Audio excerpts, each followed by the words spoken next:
Un canapé convertible à moins de 600 €, ça sent l'arnaque ou le bon plan?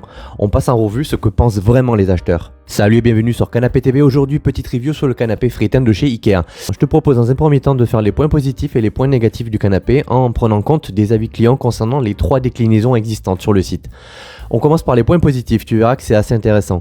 Excellent rapport qualité-prix pour un canapé convertible avec rangement, difficile de trouver mieux à ce prix. Et Ikea frappe fort avec un tarif abordable et une bonne durabilité perçue. Ça fait partie des avis qui reviennent le plus souvent concernant ce canapé. On passe au point suivant, le montage accessible, même en solo. Alors, alléluia, environ 1 heure de montage à peu près, avec des instructions claires et peu d'outils nécessaires. Donc t'as pas besoin d'être un pro du bricolage, et si tu l'es, c'est bien.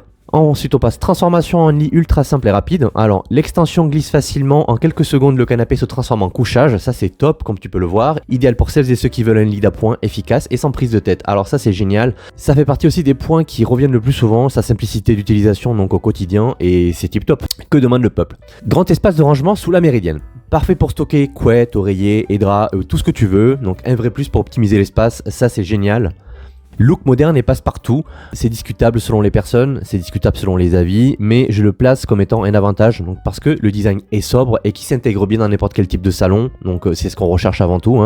Ikea a étendu un petit peu plus sa palette de couleurs, ça c'est génial, donc on a par exemple un rouille aujourd'hui, voilà, je pense qu'Ikea a compris que c'était quand même un best-seller, une top vente, et que c'était important de proposer un petit peu plus de personnalisation. On passe maintenant au point négatif de ce canapé, donc tout n'est pas rose, il y a quand même des petits bémols que je vais te présenter tout de suite. Donc le tissu est considéré comme fragile. Certains utilisateurs remarquent que le revêtement peut s'user ou boulocher après quelques temps, notamment dans les zones de frottement. Ça, j'ai envie de te dire, c'est normal. Après, l'inconvénient, c'est qu'il n'est pas déhoussable et que voilà, c'est dommage à ce niveau-là si le tissu, le revêtement commence un petit peu à s'abîmer ou un petit peu à montrer des signes de fatigue. Donc il peut être intéressant d'acheter une housse universelle ou de le protéger avec un plaid. Coussin de dossier jugé trop plat, manque de maintien au niveau du dos. Certaines personnes ajoutent donc des coussins supplémentaires pour un meilleur confort et rembourrer un petit peu plus ces coussins avec le temps si tu veux le conserver plus longtemps. Tout n'est pas déhoussable, comme je disais dans le point précédent, c'est que l'entretien est donc un peu plus compliqué, surtout pour les adeptes de canapés facile à nettoyer. Donc voilà, il faudra se contenter de ça, on peut pas tout avoir.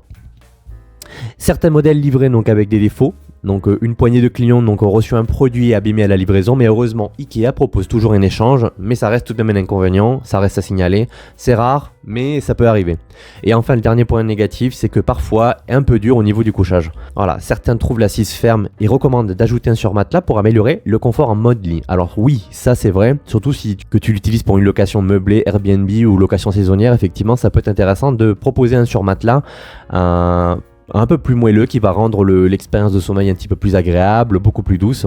Donc pour conclure sur ce modèle, donc voilà, le canapé Frieten d'Ikea est un canapé convertible malin qui coche quand même pas mal de cases, pratique, abordable, facile à monter, avec un grand rangement intégré. Alors à qui s'adresse-t-il? Donc aux étudiants, aux jeunes actifs qui cherchent un bon compromis entre budget et fonctionnalité, et aux petits appartements ou salons optimisés où chaque mètre carré peut compter. Voilà ce qu'il fallait savoir sur ce canapé.